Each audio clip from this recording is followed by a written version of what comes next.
Sabadi bikepackers. We're in Thakhek. We did 106 kilometers yesterday from Pakading. So today we're gonna try 120 kilometers to Savannakhet. Yeah, we'll go up here. But first we have to get outfitted with water and some sort of nutrition.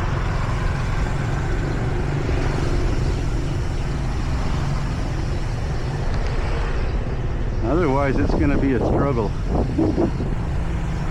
I mean, there hasn't been any shortage of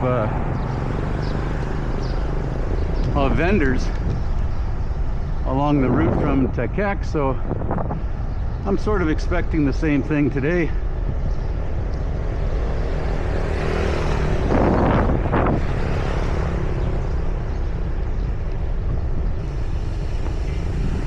As you can tell by the sun, we're headed south right now.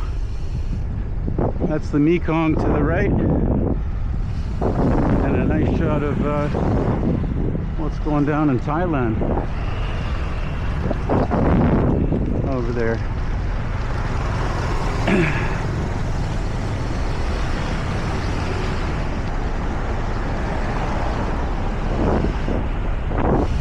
I wanted to spend a little time with the Mekong because after well, today, if I make it all the way to Savannakhet, I'm not going to see the Mekong again until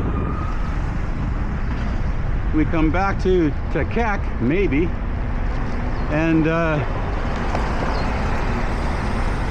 push north to Vietnam.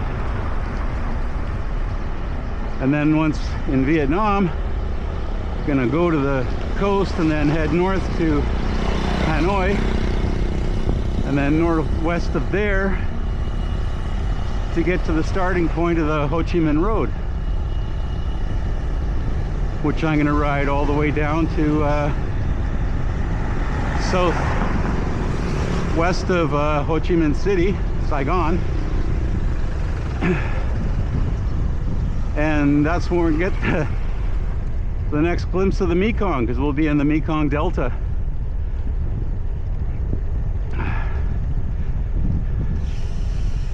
And that's not going to be for like another, oh wow, 2.5 months.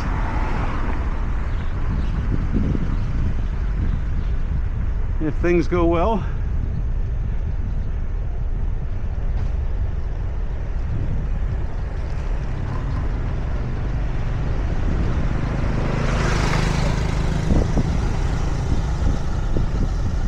Adding to my list of most sought after bike parts,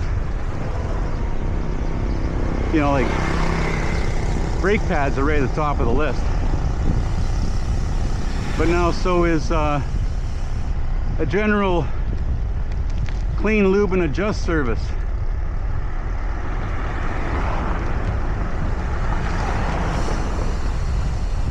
And the bottom bracket's getting a little noisy after only not very many kilometers, like what, 1,800 kilometers so far, and that's not a lot. The bottom bracket should go 10,000 kilometers, but I understand I've used this one a little bit on Highway 13 between Long Prabang and Cassie, especially. I mean, with the mud and the depth of the puddles that I had to go through, and that really fine red silt, you know, that's even stained my clothing.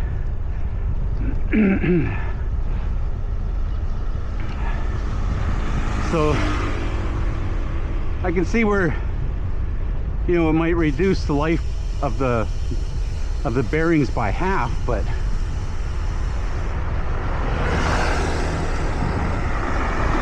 So maybe not just a loop on the bottom bracket, but a replacement with, well, probably a Shimano part. And I wouldn't mind ceramic bearings for my jockey wheels, pulley wheels, on the rear derailleur. And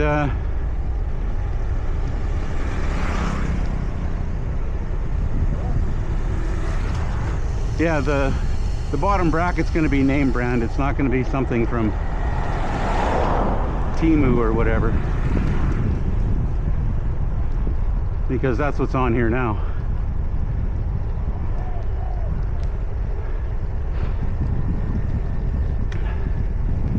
But everything else is just top notch.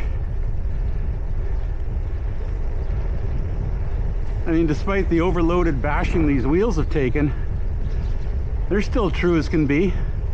I mean, I had to adjust a couple of spokes on the rear. Oh, psycho.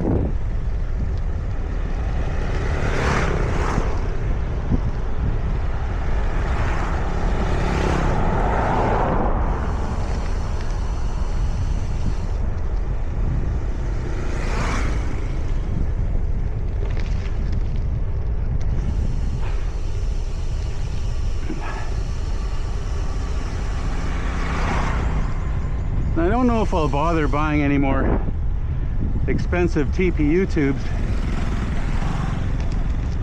I mean, the science says that they're, you know, 3 times lighter, or 1/3 the weight of a butyl tube. But I think you lose the advantages in repairability. Especially if you're not, you know, returning to your parts closet every night. You're just going from guest house to guest house across a bunch of foreign countries. That, well, gotta be honest, bicycling hasn't really caught on here. I mean, they're toys for children and transportation for cash-strapped seniors, from what I've seen. Savannakhet. Okay, make me a liar right there. Fine. Looked like a tourist anyway, because, you know, she was wearing a helmet.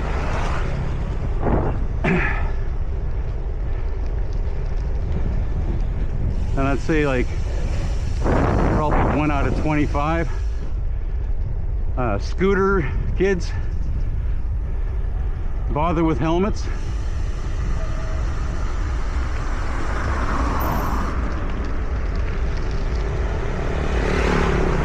So you can see how children, you know, growing up, getting ferried around on a scooter without a helmet, would be so nonchalant about helmet use.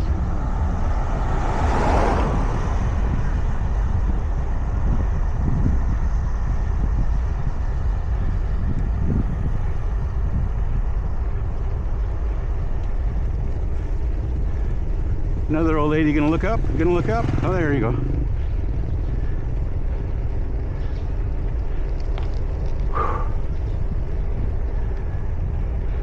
Yeah, I tend to give them lots of room, even if they see me before I'm on top of them.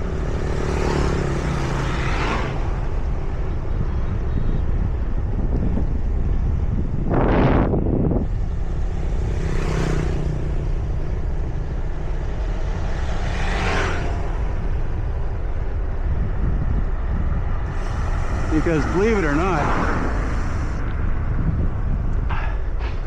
the biggest threat to my safety in traffic hasn't been buses or minivans or over the road, you know, transport trucks. It's been old ladies on scooters.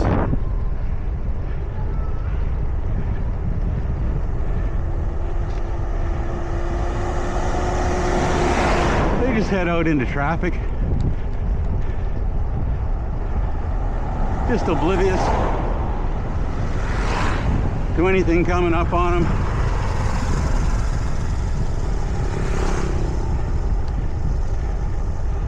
And it's not like they're doing burnouts after every stop. Oh no, no.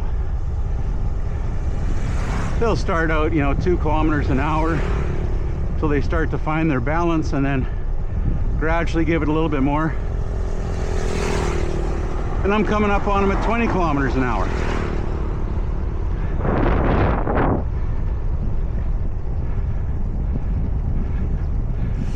C'est poufette.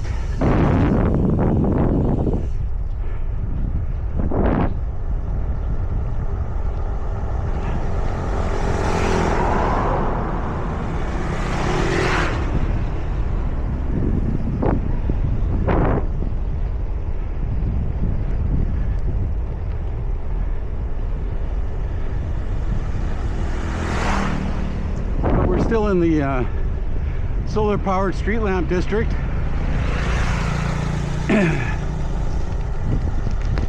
For a little ways yet.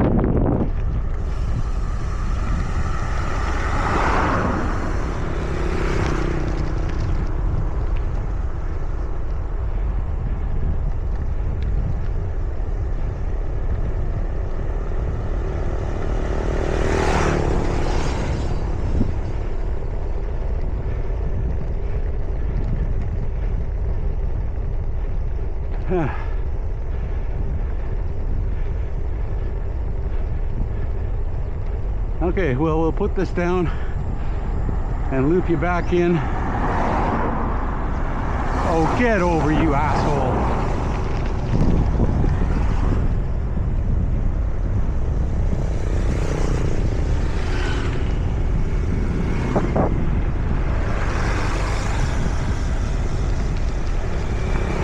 I might have to edit that out.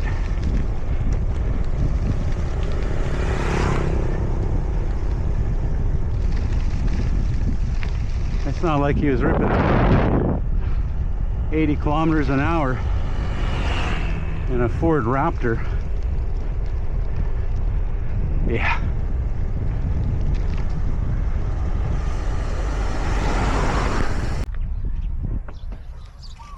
So I just had breakfast next door to this temple.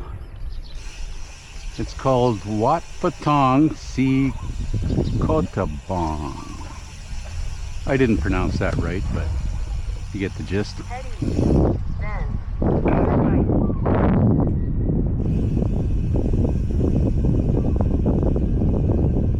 And of course it's right on the Mekong, and they're doing a lot of riverbank mediation along there. They got you know, like 5 backhoes, and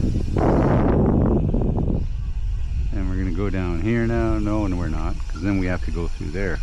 Okay, so we'll go back this way.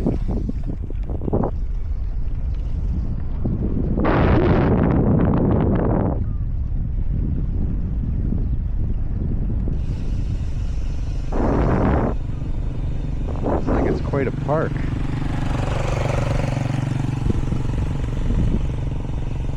Canal over there with the bridge.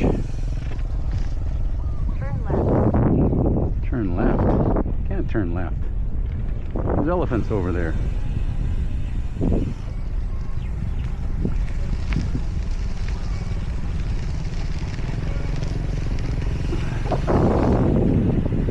Hello, cow.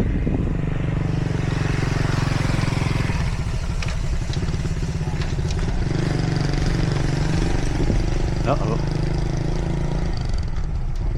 400 meters. Turn right.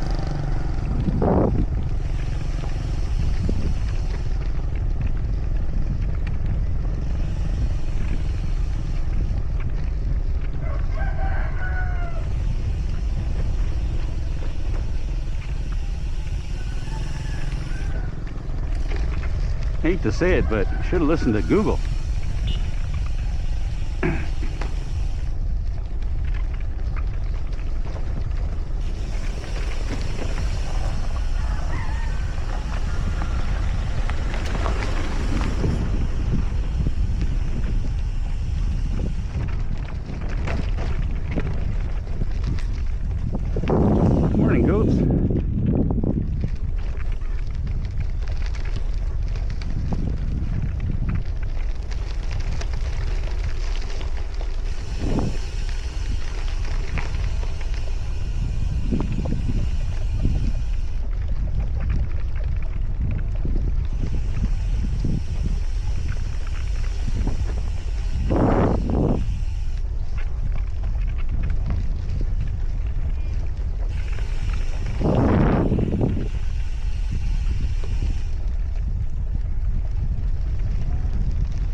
come back to Thakhek.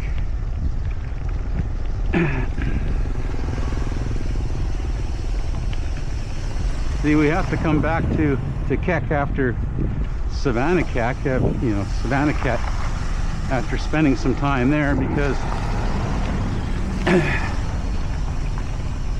there's no road north from Savannakhet to the Vietnam border without going through Thakhek.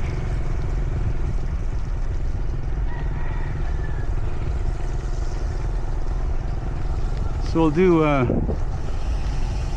probably more videos of Thakhek when I come back in a few days, because I want to spend some time in Savannakhet. It's like the last major city in the southern part of, well, there's Paxi City, that's way south, and it's at a different border crossing, but it's also in the storm track of the typhoons that are plaguing southern Laos right now.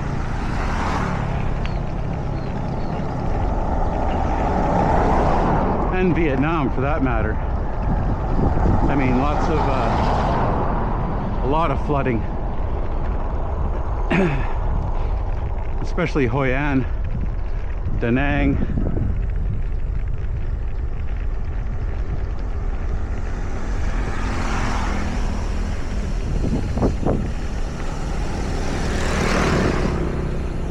I mean, there's only one thing that I want to do in Da Nang anyway, or Hue, is which is north of Da Nang, is go up to what's the name of it? It's like a resort or a theme park built on top of a mountain that was initially occupied by the French, who built a resort up there just for their officers to, recuperate from the many military actions that they were involved in for a great number of years in Vietnam.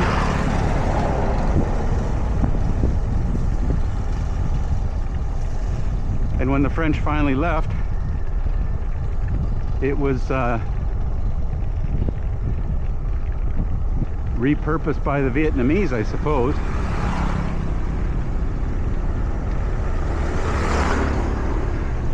And then it was commercialized by some other investment group that built the tramway that goes from like the bottom of the mountain to the top, and it's like 10 or 11 kilometers, I think.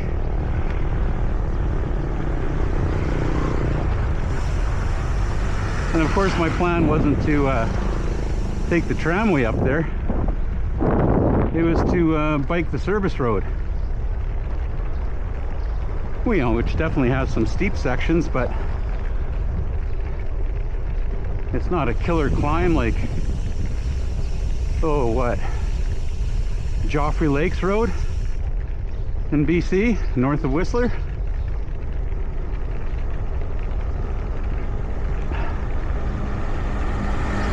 That thing was killer.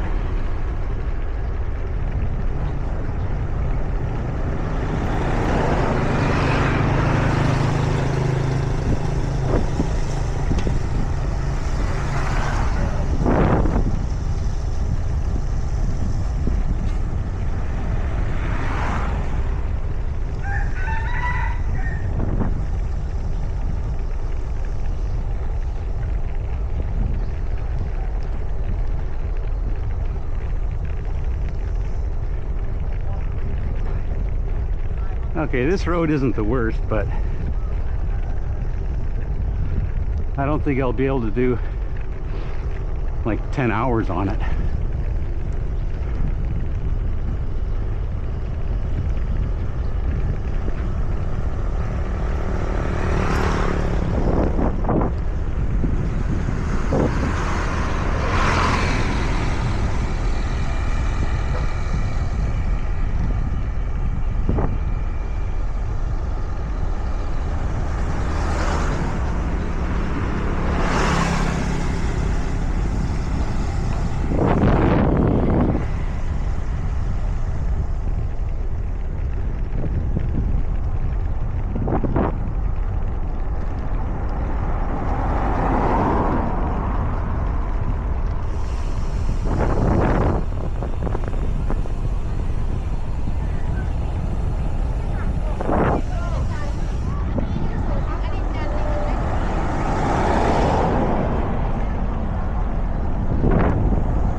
this is a little better.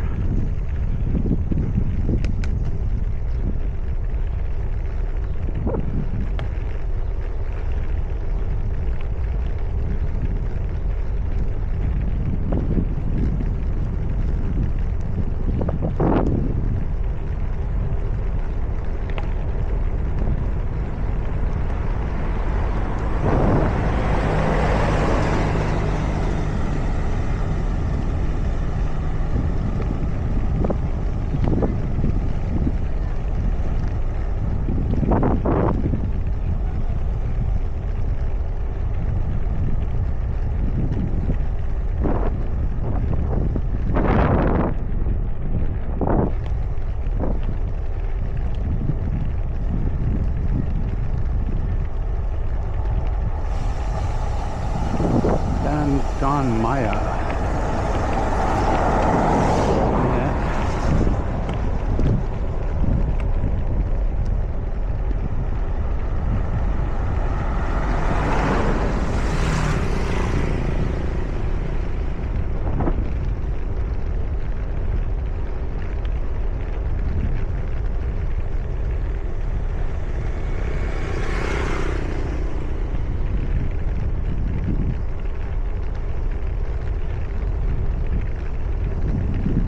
I've noticed that it isn't the commercial vehicles that go speeding through villages and, you know, splitting traffic and generally being a nuisance. It's the private vehicles, single passenger, well, solo driver really, in like a 5 or 7 passenger vehicle.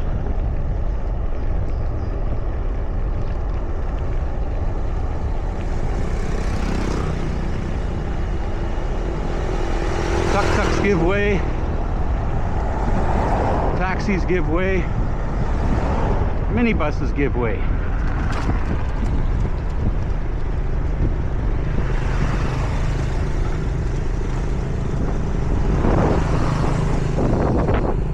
Single passenger pickup trucks, you know, because their needs rise above everyone else's.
Look at this guy.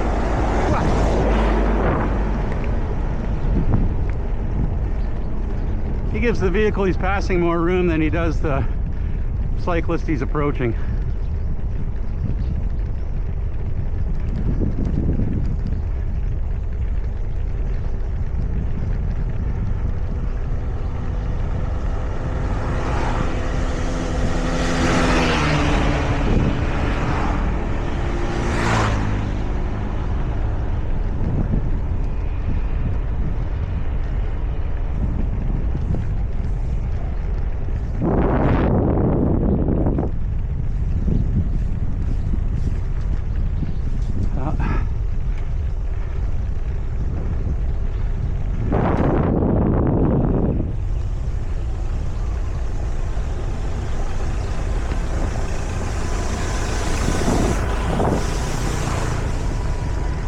brushing the loose gravel off the road.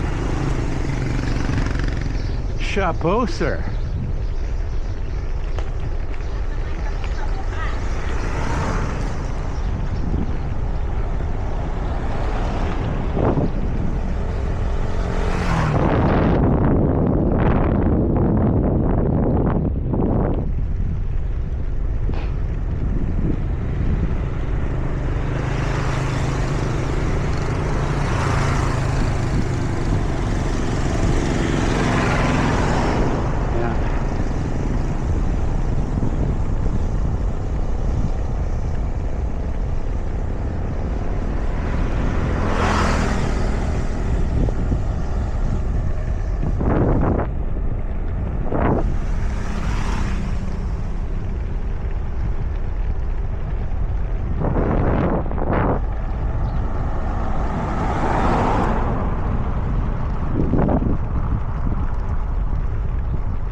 Cool. It's a Wednesday.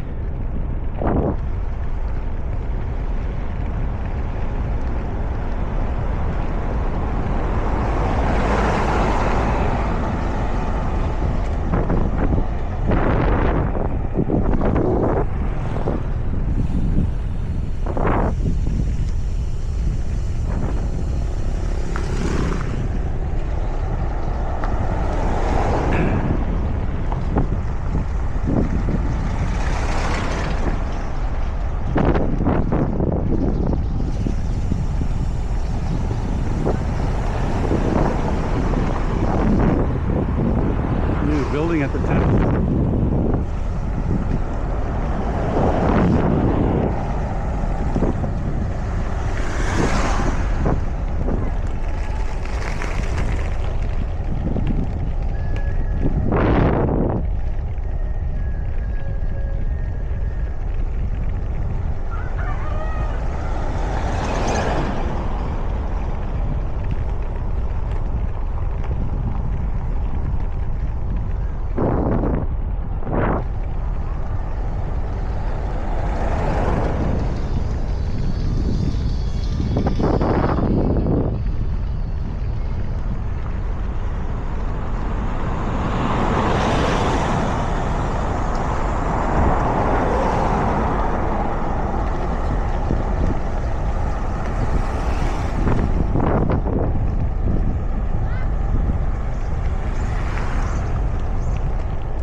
Hello.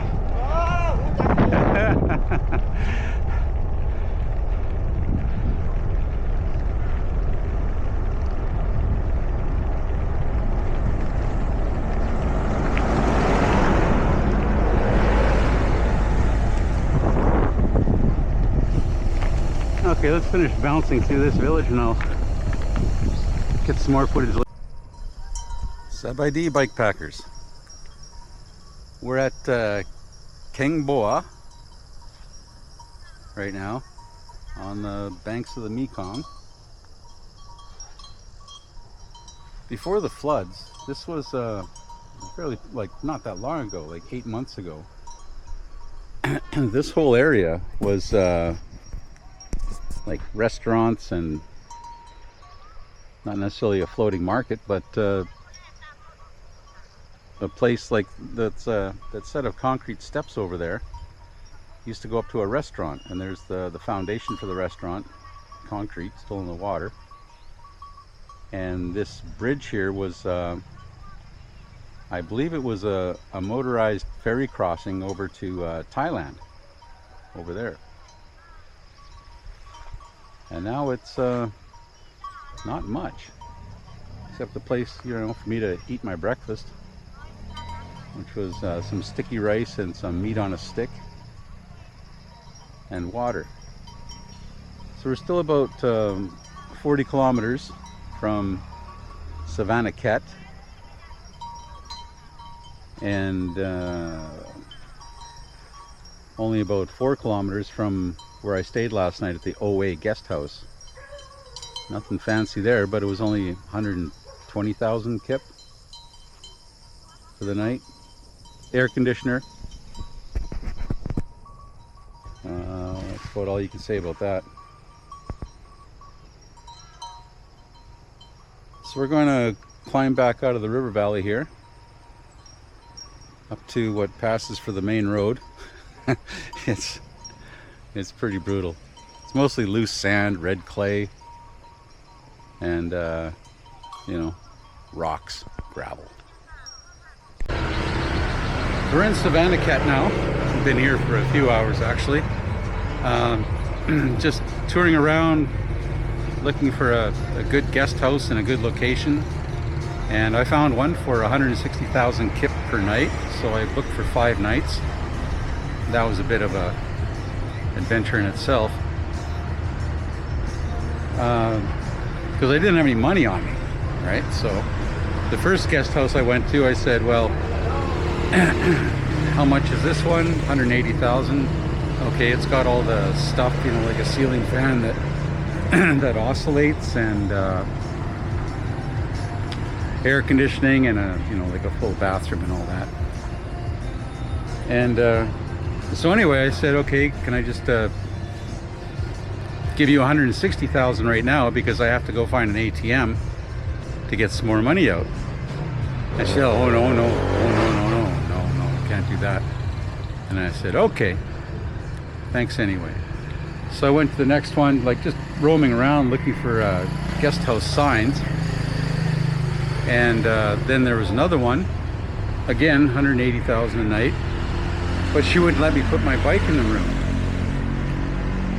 And I said, well, you know, no. that's kind of part and parcel of bike packing. And oh, I had to use all translator for this too. And then I was rolling around, and I ran into well, I didn't run into them, I passed them on the street. It was a German Lao couple. He was German, and she spoke English. So she told me about this this other one, Tipaphone guest house.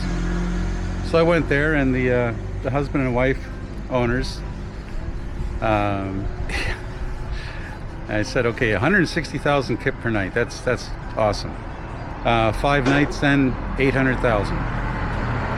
What kind of witchcraft is this, where you can just multiply 160 by 5 and come up with that number? And so I showed them on first on my phone, my calculator, then I showed them on their calculator, and they both came out to 800,000.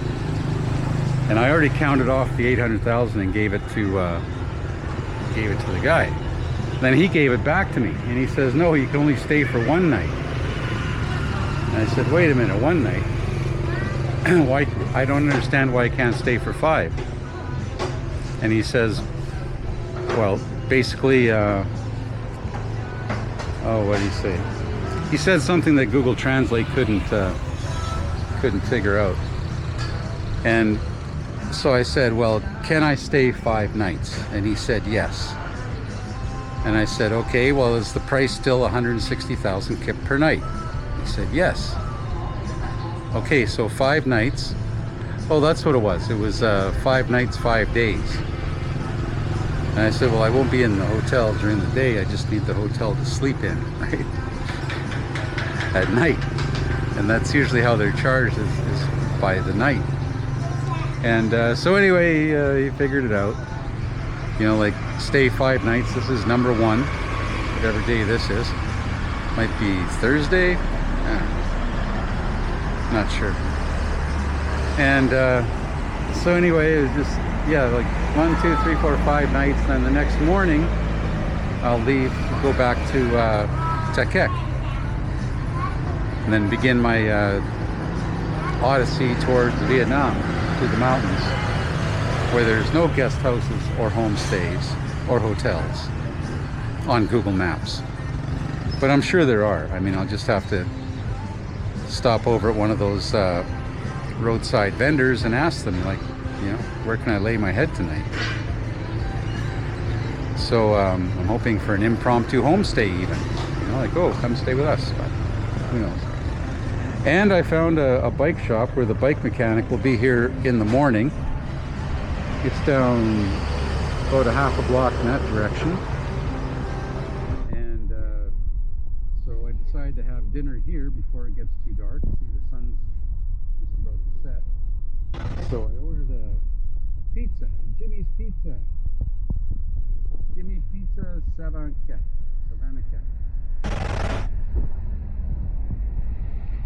So yeah, I'll upload this when I get back to my hotel, and pick it up tomorrow. Maybe I'll even get the bike mechanic on camera. Who knows?